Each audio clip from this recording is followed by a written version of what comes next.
Welcome to Shamrock Reddit Stories, where a mother kills the Easter Bunny and feeds it to her family on Easter Sunday. This one is from SadBug9083, and it's called On the Depravity of Brotherhood and the Idiocy of Brothers. One day, my mom was attacked by a massive green and black flying bug in the garage. Being a homeschool mom, she saw this as a great learning opportunity, and she didn't want to deal with the bug. So she sent me and my two brothers, we were about 9, 7, and 5 years old at the time, to catch the bug. Being homeschooled, we kids were quite excited. My older brother and I both knew from past experiences that large, flying, aggressive bugs often pack a nasty sting, but my youngest brother had yet to learn this. Therefore, when my little brother wanted to catch the bug by himself, he wanted to prove he was big, we happily obliged. Strangely, we didn't see this as immoral, but simply as a twisted form of natural selection and as a lesson that we each needed to learn in our own way. So, about 20 minutes later, my mom walked in to see me and my older brother watching my younger brother through the window in the door as he attempted to catch this bug. She immediately asked, "Why are you guys out here?" We explained that we were pretty sure that the bug that had attacked her was some sort of hornet, dirt dauber, or some kind of stinging bug, and we didn't want to get stung. She then saw her 5-year-old attempting to work up the courage to grab said bug. She was very mad, but in the sort of mad that worries a person.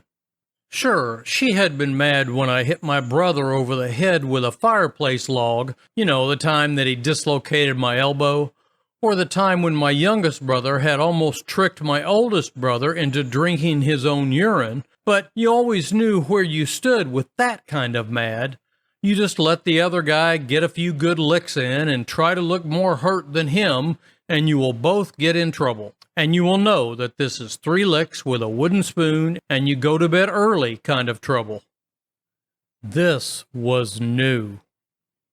There was a look in her eye that was both a dreadful combination of fear, both fear that we were sociopaths and fear that her youngest could get hurt. Anger, disappointment, confusion, and maybe even a little bit of pride that we could ID a bug so quickly. We, up until this moment, had yet to realize the absolute depravity of what we had done. We had sent our youngest brother with poor information into a confrontation with a giant bug that made an awful whirring and screaming noise when it flew. This really doesn't sound all that bad now, but when you are 7, such things populate the lower pits of hell. My younger brother then came out of the garage with an adult male dogwood cicada in one of my mom's best mason jars.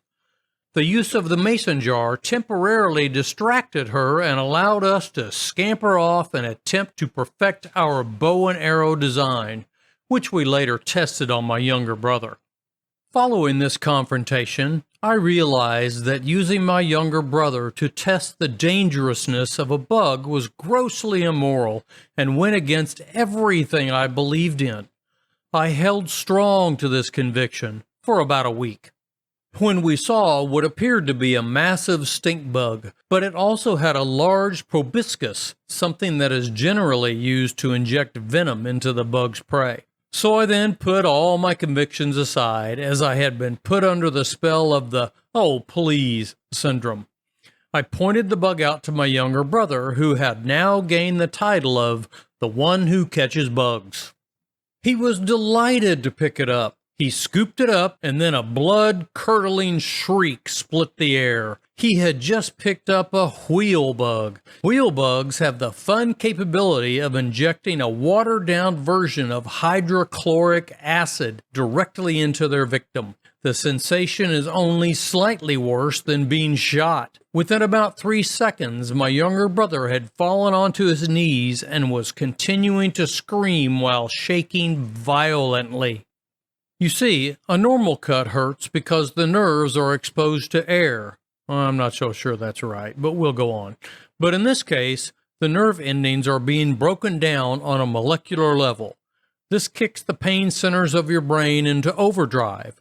Within about 30 seconds, he was able to speak and explain to a very worried babysitter that he had been stung. She put a Band-Aid on the puncture wound, which was little more than a needle prick, and he was fine. However, the prick hurt for the rest of the day, and he still carries the scar to this day. It was at this point I fully realized how I was being a terrible brother and resolved never to do that again. But a month later, I saw a giant yellow bug that was just a bit too large to be a hornet. Well, wasn't that an entertaining and funny story? If you like what we're doing here and you want Seamus to bless you with good fortune, go ahead and click the like, subscribe, and notification icons to help our channel grow and receive a bit of luck of the Irish. Courtesy of Seamus the Leprechaun, you may just get that sweet parking spot at your favorite but crowded mall, or win $4 the next time you play the lottery. Everyone could use a little luck of the Irish. This one's from J Rabbit 1980, and it's called, My Mom Killed the Easter Bunny. So, it was Easter Sunday, year 1987. I was 7 years old, my brother was 2. It was a normal Easter Sunday. We woke up, had a great Sunday breakfast, opened our Easter baskets, just an overall perfect day. That is, until dinner came about. We were always adventurous eaters in my family, trying everything from shark to coon. Well, this particular evening, my mother decided to prepare, out of all things, rabbit. It was a beautiful meal, rabbit smothered in gravy with mashed potatoes, candied carrots, greens, and homemade butter rolls. I remember it like it was yesterday. The meal was going well. Grace had been said, no one was talking because they were too busy eating. Then my dad proceeds to say, Hun, this rabbit came out good as ever. That was all it took. All that you could hear was a loud, high-pitched scream come from the other end of the table. My little brother starts screaming that we are eating the Easter Bunny. Mommy killed the Easter Bunny. For about 6 hours, my parents had to try to explain to my brother that we were not eating the Easter Bunny. Finally, they got him calmed down. They told him that they could not have killed the Easter Bunny. He left baskets, remember? They got him calm enough to believe their story. And for a while it worked, until next year, when Easter rolled around again. This time my little brother caught my parents putting out the Easter baskets. Game over. To this day, my brother swears my mom killed the Easter Bunny and fed him to us. True story. That, too, was a very funny story. Feeding the family a rabbit dinner on Easter Sunday? This story kind of stretches the bounds of credulity, so I'm glad that OP told us that it was a true story. 'Cause, no one lies on the internet. Maybe this story should have been told by the mother on r/Today I F'd Up. Nevertheless, good story. That's it for this one, folks. Until next time.